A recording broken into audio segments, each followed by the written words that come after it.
Deməli, həqiqətən də bugün İran insanı, mən ayırmıram da orada millətləri, ümumi deyirəm yəni. İran xalqları. Hə, İran xalqları doğrudan da bütün elementar insan azadlıqlarından məhrum olublar. Yəni internet yox, sosial şəbəkə yox, o ki dünyaya çıxırlar, görürlər, ha bu nədir? Bu dünya başqa cür imiş ki. Yəni bu imkanlar o insanların əlindən alınıb. Həm də o İrandakı əhalisinin çox hissəsi gənclərdən ibarətdir də bilirsiniz. Yəni o gənclər dünyaya uyğun yaşamaq istəyirlər də, internetdən istifadə eləmək istəyir, haqqıdır bunun, nə bilim texnologiyadan istifadə eləmək istəyir ki, hamısını əlindən alıblar. Və mən istəyirəm davam edək İrandan. Pezeşkiyan bu işin harasındadır? Pezeşkiyan bu işin tam ortasındadır. Ancaq çox təəssüf ki, Pezeşkiyanın İran konstitusiyasına görə, İranın mövcud şərtlərinə görə, hüquqi şərtlərindən söhbət gedir. O qədər də böyük səlahiyyəti yoxdur. Və ikincisi, bu müharibənin gətirdiyi bir şərtlər də var. O şərtlər içərisində də Pezeşkiyanın, tutaq ki, Sepaha zəng eləyib desin ki, sən bu əməliyyatı apar və yaxud aparma, burada dayan, burada irəli. O səlahiyyətləri yoxdur.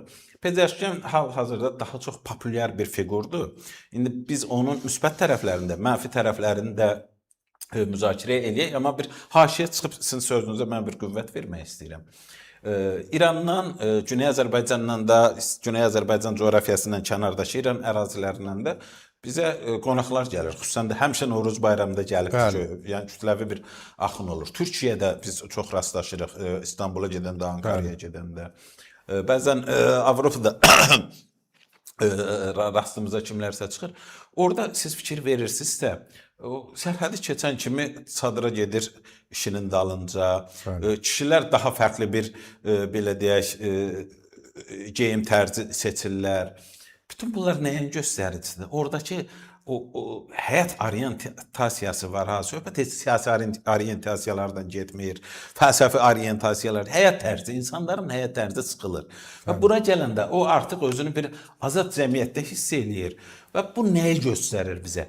İranın uzun illər apardığı belə bir təbliğat var ki, güya İranda çox böyük, belə deyək də, bu yaxşı ifadə deyil, üzr istəyirəm bəribaşdan, yəni həmin insanlar adına da üzr istəyirəm, insanlardan üzr istəyirəm, zombiləşmiş sanki orada güya ki böyük kütlələr var, çox milyonlu kütlələr var filan və güya ki rejimin əsas sahibləri bunlardır ki, bunlar belə fanatdırlar, radikaldılar və s.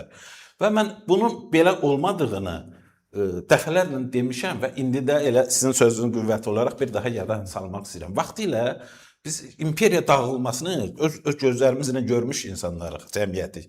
SSR-də Komünist Partiyası var idi, milyonlarla üzvü var idi. Yadınızdadır? Bəli.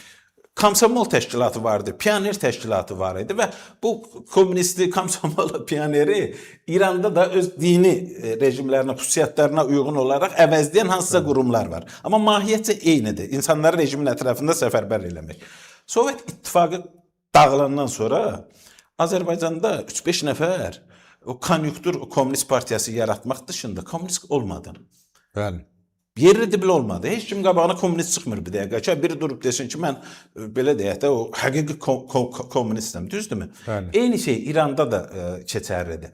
Və yaxud ikinci bir misal demək istəyirəm. Vaxtilə Osmanlı imperiyası bilirsiniz ki, çox belə zəiflənmişdi, sıradan çıxmışdı, işğal olundu. Atatürk öz milli mücadiləsi ilə yerində bir Türkiyə qurmaq istədi və xəlifəlik institutunu aradan qaldırmaq üçün hərəkətə keçdi. Bu o vaxt Böyük Britaniyanın çox böyük narazılığına və narahatlığına səbəb olmuşdu. Fikir də buydu ki, burada xəlifəlik institutu qaldırılsa, aradan qaldırılsa, Hindistandakı müsəlmanlar hansı ki özünü xəlifəyə tabi hesab edir. Orada onlar aləmi dağıdacaqlar, üsyana qalxacaqlar və s. Xilafət qaldırıldı, Hindistanda bir dənə də olsun üsyan baş vermədi. Demək, bu narahatçılıq əbəs idi. Bu narahatçılığı həmişə həmin o çevrələr, hansı ki o institutun özündən bəhrələnlər, göstərirlər ki, bir qorxu yaratsınlar. Bu qorxu yaratmaq psixoloji hərəkatın, psixoloji müharibənin bir elementidir. Eyni şey, başqa bir misal deyim. Bax, bu studiyanızda sizin, bax bu studiyanızda dəfələrlə mən çıxışlara qulaq asmışam. Ən müxtəlif adamların çıxışına. Yəni söhbət nə bir nəfərdən getmir, nə iki nəfərdən. Başqa bizim kanallarda da, rəsmi kanallarda da o cümlədən. Nə deyirdilər? İrana əgər ABŞ və İsrail hücum eləsə, qaçqın axın yaranacaq. Bəli. 16-cı gündə bir adam tərpənib İrandan. Tərpənməyib. Niyə tərpənməyib? Bax, Bunun onun özü səbəbi də var. maraqlıdır Bəli, ya. niyə tərpənməyib? Çünki o vaxt, o sizin lap başda dediyiniz məsələyə qayıdıram. O vaxt mən deyirdim ki, əgər bir ölkədə iç müharibə yoxdursa və iç müharibədə tərəflərdən biri o birisinə qarşı, onun da bir ədəbi ərkanı vardı iç müharibənin. Demək, sürgün siyasəti həyata keçirmirsə, həmin adamları ərzaqla sınağa çəkmirlərsə, suyun kəsmirlərsə, işığın kəsmirlərsə və s. oradan qaçqın axını yarana bilməz. İndi bizim o növbəti kompleksimizdə əslində Suriya kompleksidir. Suriyada iç müharibə gedirdi. Bir qruplaşmalar gedib o bir qruplaşmaları məhv elirdi, təcavüz elirdi qadınlarına. O şərtlər yoxdursa, orada heç bir qaçqın falan olası da deyil. Bundan sonra da olası deyil. İndi mən bir məsələni də qayıdım. Bəzən deyirlər ki, bu çox yer gəlmişkən ən müzakirə olunacaq məsələlərdən biri əslində budur. Deyirlər ki, Suriya Amerika Birləşmiş Ştatları demokratiya gətirdimi? Əfqanistana gətirdimi? Doğrudan maraqlı sual. Maraqlı sualdır da. Həqiqətən ən aktual suallardan biri budur. Hansı ki, bizim cəmiyyətimiz, bizim özümüz, bu sualın ətrafında daha çox müzakirə aparmalıyıq. Mən deyirəm ki, İran xalqlarından, İran mövcud belə deyək də post-İslam Respublikası deyək. Post-İslam Respublikasında Suriyada çıxmayacaq, İraqda çıxmayacaq, Əfqanistanda çıxmayacaq. Tamamilə fərqli, tamamilə modern, tamamilə mütərəqqi proseslər gedə bilər orada. Niyə gedə bilər? Bax, bunun ən əsas səbəbi nədir? Bunun ən əsas səbəbi ondan ibarətdir ki, vaxtilə Güney Azərbaycan, Təbriz şəhəri Məşrudə hərəkatının paytaxtı idi, mərkəzi idi və bütün İranın taleyini dəyişən o əsl hərəkat ki var idi, onun mərkəzi Təbriz idi. Düzdürmü? Bir yerdə ki, məşrutə təcrübəsi var. O deməkdir ki, orada milli haqlara bir obyektiv baxış var. Çünki məşrutəçilik millətləşmənin bir, belə deyək də, qoludur, bir paralel bir istiqamətidir, cərəyanıdır. 2, demokratiya var, demokratik hədəflər var, insan haqları hədəfləri var. Əfqanistanda insan haqları hədəfi var idi mi? Yox idi. İraqda nə Səddam Hüseyn demək belə bir hədəfə malik idi, nə onun belə deyək də əleyhinə olan qüvvələr. Düzdürmü? Şara, bu Suriyanın yeni seçilmiş, dırnaq arasında seçilmiş rəhbəri, terror təşkilatının rəhbəri idi adam. İndi gətirib prezikalı zat bağladı, eləyiblər. Elə çox yaxşı məqama gəldiniz. Əl-Kərranın da başına Trump 10 milyon pul qoymuşdu. İndi də Müştəbənin başına qoyub 10 milyonu.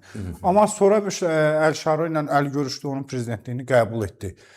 Eyni senari burada da davam edə bilərmi? Orada ən incə məqam bilirsiniz nədir Zahir bəy? Bu Şara vaxtı ilə Amerika Birləşmiş Ştatlarının həbsxanasında yatıb və güya o həbsxanadan qaçıb. Güya. Amerikadan. Guantanamo'dan. İndi burada əsas sual budur ki, bu qaçıbmı, yoxsa bunu buraxıblarmı? Əgər buraxıblarsa, bu deməkdir ki, demək artıq bunu bir proses üçün hazırlayıblar və fərqli bir strukturda, fərqli bir icmanın içərisində. Yəni oradan qaçmaq mümkündürmü? Mən də o qədər sözün açığı buna belə deyək də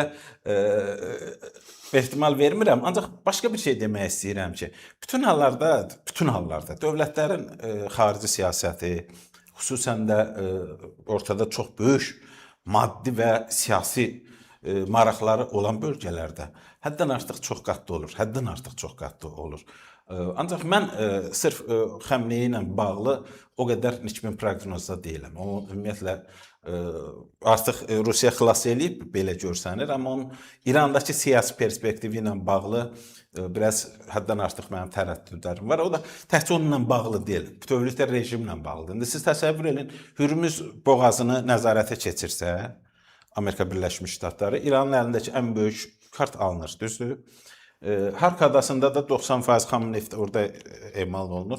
Bu da artıq o boksda bir ifadə var, nokaut zərbəsi. Bəli. Bu da artıq nokaut zərbəsidir. Ondan sonra yəqin ki, oradakı dediyim qüvvələr, Fars mərkəzli qüvvələr hərəkətə keçib üçüncü dəfə bu fars şovinizmini qorumaq istəyəcəklər.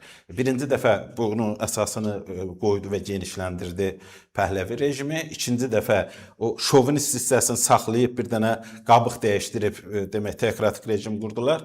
Üçüncü artıq mərhələdə bunlar önə çıxmalıdır. Ancaq burada da məsələ nədir? Biz bunu deyəndə bəziləri bizim o cümlədən dostlarımız çox belə qıcıqlanır bu sözdən. İranda İslam rejimi aradan qalxdı, Molla rejimi aradan qalxdı. Bu nə deməkdir ki, burada ya monarxiya bərpa olunmalıdır, ya da respublika şəklində davam eləməlidir. Monarxiyanın İranda perspektivinin olmadığı üzə çıxdı. Rıza Şah müəyyən qədər belə deyək də cəmiyyətə göstərildi. Amma cəmiyyət onu qəbul eləmədi. Baxmayaraq ki, İran daxilində onun müəyyən tərəfdarları var, amma o qədər belə deyək də proseslərə təsir edəcək gücdə deyil. Və görəndə ki, bundan bir belə deyək də fiqur çıxmaz, Lori dildə desək, ona artıq dedilər ki, sən elə arada belə də görsən, get Zelenski ilə görüş elə falan, özünü göstər, ancaq bu iş sənlik deyil. Yəni Trump onu açıq şəkildə bəyan elədi. Demək, monarxiya ehtimalı ortadan qalxdı. Respublika olaraq İran yoluna davam eləməsi üçün İranda yeni konstitusiya qəbul olunmalıdır. Bu dünyada konstitusiyası respublika yoxdur da. Bəli. Düzdür?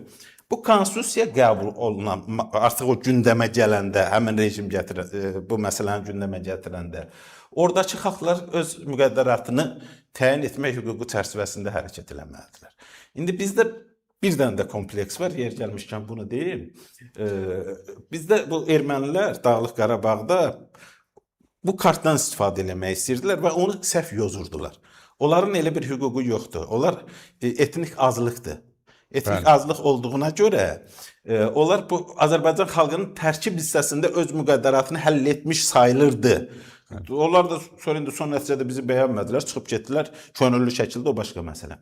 Amma bu hüquq ki var, öz müqəddəratını təyin etmə hüququ kolonial xalqlara verilən bir hüquqdur və bu barədə BMT-nin xüsusi qətnaməsi var. İrandakı bütün xalqlar, Azərbaycanlılar, Kürdlər, Qaşqaylar, Mazandıranlar, Giləkilər, Talışlar və s. hamısı koloniya xalqları sayılır. İran imperiya kimi çünki dağılmayıbdır. Və orada mən həmişə deyirəm, indi bu Kürd kartını çox belə qabardırlar ki, belə olacaq, onları silahlandıracaqlar və s. Bu təhlükələr var. Mən bunu əvvəldən də demişəm, indi də deyirəm, sabah da deyirəm ki, bu kart təhlükəli bir karta çevrilər. Biz Azərbaycanlılar üçün. Ancaq onların oradan demək dövlətləşib çıxmaq ehtimalı sıfıra bərabərdir. Elə bir potensial yoxdur. Kürdlərin. Bəli. Güney Azər, çünki bu belə deyək də təkcə hüquqla bağlı məsələ deyil ki, həm də reallıqla bağlı məsələdir də. Azərbaycan millətləşmə prosesində Azərbaycanlılar çox qabaqdadır onlarla müqayisədə.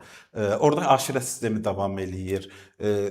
Demək ki, institutlar var, elmi institutlar məsələsi var. Çox faktor var da, çox sadə sosioloji, o patriarxal münasibətlər sistemini qoruduqlarına görə onlar. O qədər belə deyək, urbanizasiya yer gəlmişkən problemi var. Təbriz hara onların ən böyük yaşadığı kompakt yaşadığı şəhərlərdir. O baxımdan oradan o ehtimal yoxdur. İki cəmiyyət, əgər İran parçalanacaqsa, iki dövlət çıxa bilər.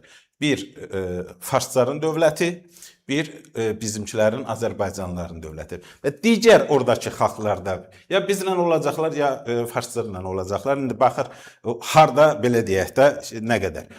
Elə yerlər var ki, orada tutaq ki, Fars bölgəsidir, aralarında deyək ki, müəyyən qədər icmalar yaşayır, fərqli dini icmalar yaşayır. Məsələn, ermənilər yaşayır.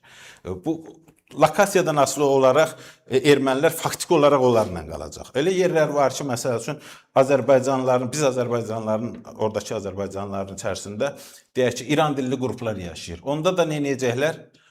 Onlar bizlə qalacaqlar. Yəni konkret şəraitə, konkret coğrafi sərhədlərə görə müəyyən belə deyək, fərqliliklər də üzə çıxa bilər.